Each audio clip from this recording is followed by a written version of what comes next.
कभी सोचा है जब एक राष्ट्रपति और देश की सबसे बड़ी अदालत आमने सामने आ जाएं?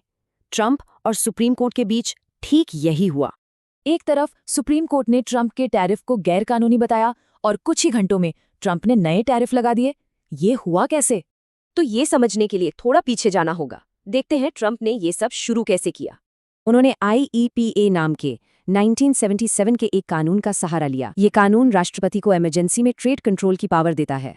ट्रंप की स्ट्रैटेजी बिल्कुल सीधी थी, पहले नेशनल इमरजेंसी लगाओ, फिर उस पावर का इस्तेमाल कर भारी टैरिफ ठोक दो। तो इमरजेंसी की वजह क्या बताई गई? देश में आती अवैध दवाएं और दूसरे देशों की गलत ट्रेड पॉलिसीज। लेकिन इन टैरिफ का इकोनॉमी पर असर बहुत बड़ा था। सवाल था कि इसकी कीमत असल में चुका कौन रहा था। इसका बोझ विदेशी सरकारों पर नहीं, बल्कि अमेरिकी इंपोर्टर्स और आम लोगों पर पड़ा। सामान सीधे सीधे महंगे हो गए। तो फिर अमेरिकी बिजनेसेस ने इसे कोर्ट में चैलेंज कर दिया, कहा कि प्रेसिडेंट अपनी पावर से आगे जा रहे हैं। और मामला पहुंच गया देश की सबसे बड़ी अदालत, सुप्रीम कोर्ट। अब प्रेसिडेंट की पावर्स पर एक ऐतिहासिक फैसला होना था। और दांव पर कोई छोटी मोटी रकम नहीं थी, 100 अरब डॉलर से ज्यादा के टैरिफ। सोचिए कितनी बड़ी रकम है। और फिर फैसला आया। सुप्रीम कोर्ट ने 6-3 से ट्रंप के खिलाफ फैसला सुनाया। ये एक बहुत बड़ा झटका था। कोर्ट का तर्क एकदम साफ था। टैरिफ लगाने की पावर संविधान कांग्रेस को देता है, प्रेसिडेंट को नहीं।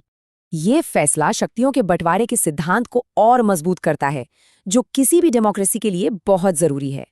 लेकिन कहानी यहीं खत्म नहीं हुई।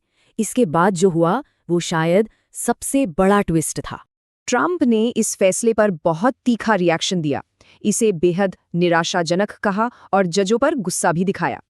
और फिर फैसले के बस कुछ ही घंटों बाद ट्रंप का नया दाव, सभी इंपोर्ट्स पर 10% का नया टैरिफ लगा दिया। इस बार उन्होंने एक अलग कानून यूज किया, 1974 का ट्रेड एक्ट। इसके नियम अलग थे, जैसे 150 दिन की लिमिट। तो ये पूरा टकराव एक नया मोड़ ले लेता है और एक बड़ा सवाल छोड़ जाता है, प्रेसिडेंट की पावर की असली हद क्या है।